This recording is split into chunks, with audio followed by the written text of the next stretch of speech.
আমরা যতটুকু পাইছি আমরা তো আসলে রিমান্ডে নিয়ে আসবো। রিমান্ডে নিয়ে আসলে আরো ডিটেলসটা পাবো। সে বুয়েটের ৬-৭ ব্যাচের স্টুডেন্ট মেটেরিয়াল ইঞ্জিনিয়ারিং এ পড়তো এবং শেষও করছে সে। তো এর সাথে আরো চক্র কারা আছে কিংবা নাই সে এখন পর্যন্ত বলে সে নিজে একাই কাজ করে, সে একাই এই কাজগুলো করে, এর সাথে অন্য কেউ নাই সে বলছে।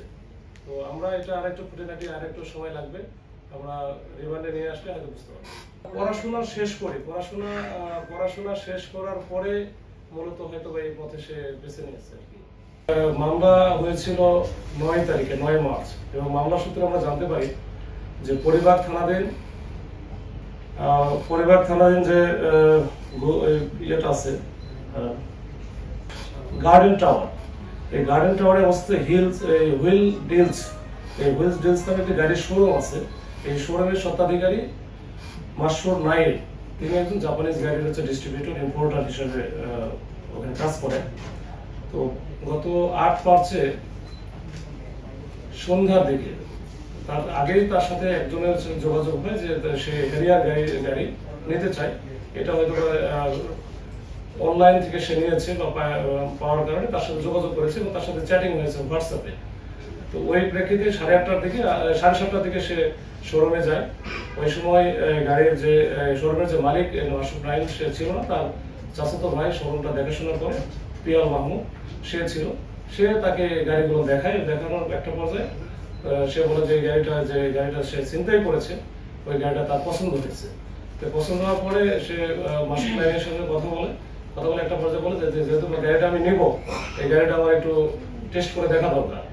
তখন সে টেস্ট করার কথা বলে যে ড্রাইভ টেস্ট করবে, এই পিয়াল মাহমুদকে পাশে নিয়ে সে ওখান থেকে রওনা দেয়। ওখান থেকে বের হয়ে সে টিএসসি থেকে আসে, টিএসসি থেকে ইউটার্ন করে আবার চলে আসে শাহবাগের যে এই মেট্রো রেল স্টেশন আছে, এই স্টেশনের কাছে আসার পরে সে গাড়িটা থামিয়ে কিন্তু যে পিয়াল মাহমুদ যে 7 সিটারে বসেছিল তাকে তার মাথায় পিস্তল ঠেকিয়ে তাকে কিন্তু ওখান থেকে মৃত্যুর ভয় দেখে নামিয়ে দেয় সে গাড়ি টান দিয়ে চলে যায়।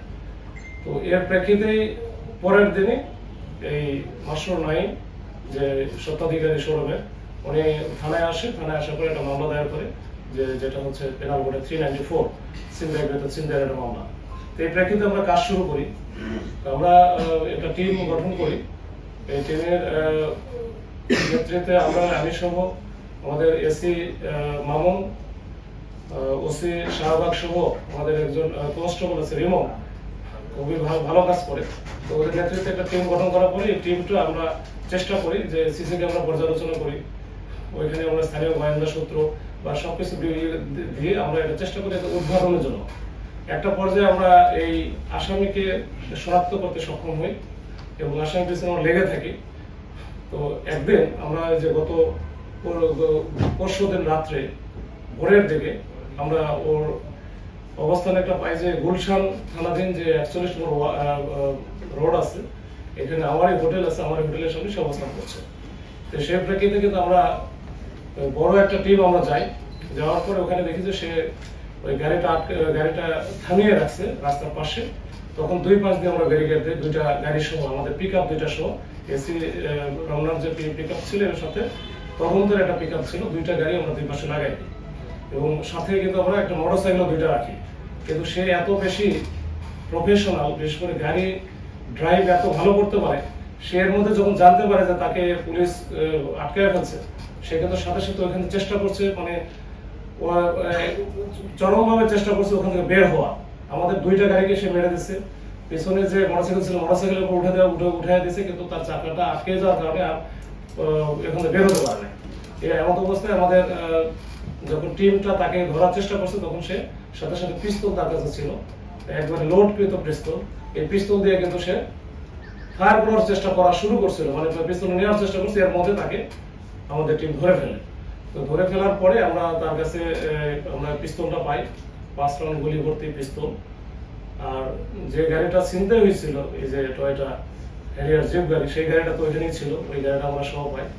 এরপর ওখান থেকে নিয়ে আমরা তাকে এই অবৈধ অস্ত্র রাখার জন্য যেটা আর্মস অ্যাক্টে যে মামলা, সেই মামলাটা হয়েছে গুলশান থানায় এবং আমরা আজকে তাকে কোর্টে সেট আপ করবো। তো তার সম্পর্কে আমরা জানতে গিয়ে পারলাম যে সে হচ্ছে একজন হাইলি টেকনোলজির দিক দিয়ে খুবই এক্সপার্ট, এবং সে হচ্ছে আবার একজন পেশায় ইঞ্জিনিয়ার। সে ইঞ্জিনিয়ারিং এ পড়াশোনা করেছে, গাড়ি সম্পর্কে বিস্তর জ্ঞান, মানে ব্যাপক সে জ্ঞান রাখে। তো এইটা দিয়ে খুব সহজে শোরুমের যে যারা স্বত্বাধিকারী বা শোরুমের যার সাথে যারা সংশ্লিষ্ট গাড়ির শোরুমের সাথে, তাদেরকে খুব সহজে সে কনভিন্স করতে পারে, এবং কনভিন্স করে সেটা কাজটা করে ফেলে। এবং ইতিপূর্বেও বহু অনেকগুলো কাজ করেছে, এবং আমাদের কাছে স্বীকার করছে দুইটার কথা। বিশেষ করে জানুয়ারি মাসের 27 তারিখে একটা ঘটনা করেছিল তেজগাঁ শিল্পাঞ্চল থানায়। ওইখানে কিন্তু একইভাবে ওই যে মাথায় পিস্তল থেকে টেস্ট ড্রাইভের কথা বলে সারা একটা গাড়ি ওখানে নিয়ে যায়। ওটা মামলা হয়েছিল, তো ওই যেহেতু ওই মামলা এখনো ডেটেড হচ্ছিল না, তার সম্পর্কে জানা যায়নি। এরপরে যে এইটা হওয়ার পরে আমরা কিন্তু বুঝতে পারছি যে সে এটার সাথে জড়িত, সে স্বীকার করেছে। আরো 2-3টা ঘটনা আছে, ইভেন বাসায় গিয়ে মালিক সে যে ভাড়া নেবে, ফ্ল্যাট ভাড়ার কথা বলে কিন্তু সে এতে করবে। বেশ কয়েকটা ঘটনা ঘটিয়েছে যে ওখান থেকে টাকা পয়সা বা নগদ টাকা পয়সা এবং সাথে মোবাইল সেট, এগুলো কিন্তু চিন্তাই করে এসে, যে মোবাইল সেটটা চিন্তাই করে ওই মোবাইল সেটটা দিয়ে কিন্তু এই কাজগুলো করে, যেটা আমরা আইডেন্টিফাই করা খুবই কঠিন হয়। এবং সে অ্যাপসে সবসময় হোয়াটসঅ্যাপে বা অন্যান্য অ্যাপসে কিন্তু কথাবার্তা বলে। এবং যেহেতু সে ইঞ্জিনিয়ার, সেগুলো বিষয়ে খুবই পারদর্শী, এবং মানে খুবই সে চালাক চতুর। এবং ওই দিনে আমাদের যে অপারেশনটা ছিল এটা খুবই ঝুঁকিপূর্ণ ছিল।